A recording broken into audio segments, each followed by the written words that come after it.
Vaccines are turning the tide, but they're not without risks, especially for women. There have been rare cases of blood clotting, even fatal ones, leading some governments to slow down vaccinations. We have now today chosen to continue our vaccine rollout without AstraZeneca. But each delay puts more lives at risk as the coronavirus spreads. It's a balancing act between speed and caution in the fight against COVID-19. The risk of dying from COVID is much higher than getting a blood clot from a vaccine. But even more concerning is a new report from Oxford University that shows catching the coronavirus puts you at even more risk of a deadly blood clot. In a moment, we'll talk to a vaccine scientist at Johns Hopkins University. First, this report. AstraZeneca's COVID-19 vector vaccine has hardly been out of the headlines since last December. Until now, it's been instrumental in the success of the UK's vaccination programme. But from now on, its use there will be restricted to those over 30 years of age. There have been worries in the European Union about its effectiveness and potential side effects. Germany initially restricted its use to under 65s. Now Berlin is recommending it purely for over 60s. Those worries were compounded by several cases of a rare thrombosis type following AstraZeneca vaccinations, some of them fatal. The European Medicines Agency in Amsterdam felt it was time to take a stance on the jab. Its director stressing that the benefits of the antiviral agent far outweigh any risks. This vaccine has proven to be highly effective. It prevents severe disease and hospitalisation, and it is saving lives. Vaccination is extremely important in helping us in the fight against COVID-19, and we need to use the vaccines we have to protect us from the devastating effects. Scientists have been investigating the reports and circumstances of the thromboses. Britain's Medicines and Healthcare Regulator Agency says 20 million doses of the AstraZeneca vaccine had been administered by the end of March, with 79 cases of thrombosis later reported, 19 of which were fatal. The cause is thought to be a rare immune reaction. Most of them presented some 2 weeks after inoculation. There are no apparent risk groups such as age or sex. Several countries like Germany, France and Canada have tightened restrictions on the use of AstraZeneca's COVID-19 vaccine. Others have suspended it totally, waiting for the EMA's verdict. It has now recommended the continued unrestricted use of the AstraZeneca jab, regardless of any rare cases of thrombosis. So mixed messages there about vaccine safety. To unpack this, let's bring in Corto Talacis, a vaccine scientist and infectious disease physician at Johns Hopkins University in Baltimore, Maryland. So let's start with AstraZeneca. As we heard, that's being given to more than half the adults in Britain and is credited with saving tens of thousands of lives. I'd gladly take it, but authorities here in Germany and other countries are blocking its use and offering no timely alternative. Isn't that in itself putting people's lives in danger? So when you have a pandemic that's out of control, like we have with the COVID-19 pandemic, then you have to weigh the risks and benefits of any available preventive, such as a vaccine or a treatment. And for the AstraZeneca vaccine, it has been shown to have saved millions of lives already. And so the potential benefits might outweigh any risks. Now, there are some very serious risks associated with it in very, very rare circumstances.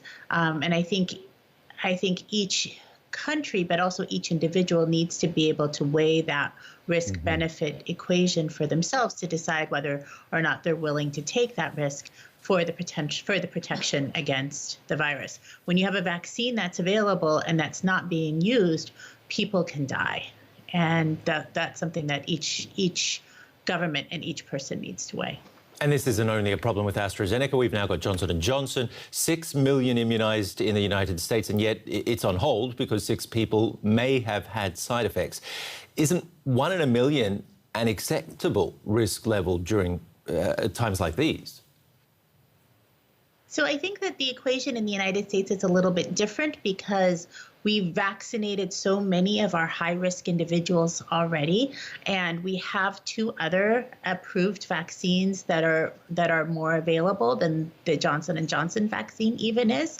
And I think whereas Europe has been gathering information about the AstraZeneca vaccine for several weeks, we are just starting to learn about any potential risk associated with the Johnson & Johnson vaccine. And so I think the pause is to gather that information to truly understand what that risk is. Is it 1 in a million, or is there something higher?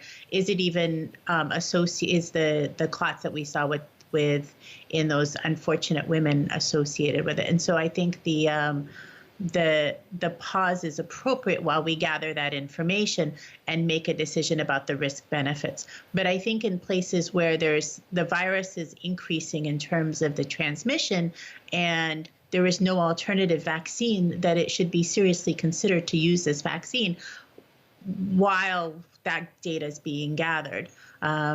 In the U.S., the calculus is a little bit different because we do have 2 alternative vaccines that don't seem to have that same risk.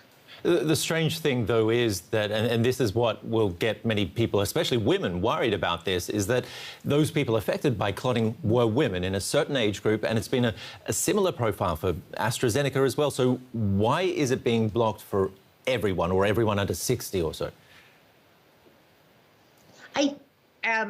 That is probably due to logistics and programmatic issues, but also because while we're gathering that information, we need to understand better what that risk is and who truly is at risk. While the majority of people who have been affected so far seem to be women, there were men in Europe who have had this unusual rare blood clot happen.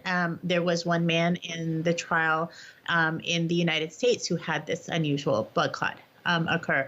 And so we need to gather that information and understand the process better and who truly is at risk to be able to maybe target the vaccines at people who are at lower risk.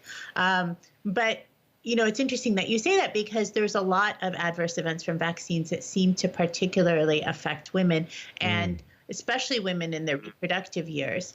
And that's probably because our hormones are different than in the pre and post reproductive period, and also from men. And that may put us at, that may give us an advantage or a benefit, but they may also put us at some increased risk from the adverse events. If you look at the anaphylaxis cases that are happening after the mRNA vaccines in the United States, the vast majority of them are happening in women as well. There's a difference in the biology between men and women that we're just starting to understand. Can we go as far as saying that vector vaccines could be the problem? In terms of the clotting that's been seen? Exactly, yeah. Or in terms of adverse events? In terms of clotting and or adverse events.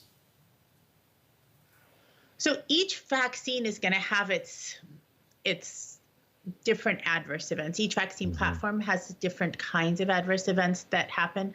And so for the vectored vaccines, especially for AstraZeneca, potentially for Johnson & Johnson as well, it looks like clotting may be an increased risk factor that we didn't see with the mRNA vaccines. And in the United States, over 100 million people have now been vaccinated with one of the two mRNA vaccines without the same sort of signal that we've seen with the adenovirus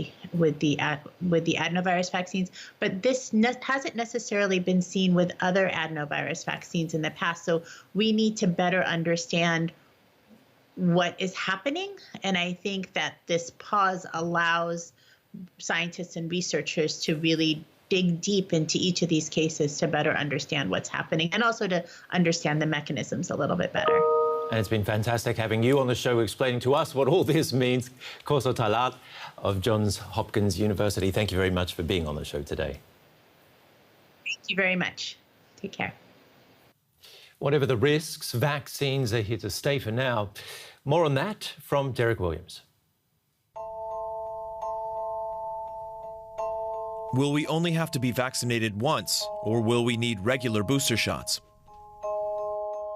Once again, the straightforward answer is we don't know yet, but a lot of experts do think it's very likely that even fully vaccinated people will need booster shots in the future. There are a couple of different reasons why that might become necessary. The first involves the fact that the vaccines we're using now have been approved for emergency use because they were safe in the vast majority of people who've gotten them, and also extremely effective, at least in the short term. But we still don't know how long that effectiveness on average will last. Don't forget, it's been under a year since the very first subjects in trials received their first shots. But based on what we know about naturally acquired immunity to the disease and what we know about other coronaviruses, the general expectation among immunologists appears to be that most vaccinated people will remain largely immune to COVID-19 for at least 6 months and likely retain at least some immunity for a year or two, assuming the virus doesn't mutate faster than we think. However, nearly all the experts I've read now also think that down the line, variants of SARS-CoV-2 will change enough that we'll have to modify current vaccines at some point. So the companies that make them are already in trials looking at possible ways to prolong vaccine-induced immunity. And a lot of those trials will involve giving test subjects booster shots of tweaked vaccines. You heard it from Derek Williams. I'm Ben Fazulin. Thanks for watching. Stay safe and see you again soon.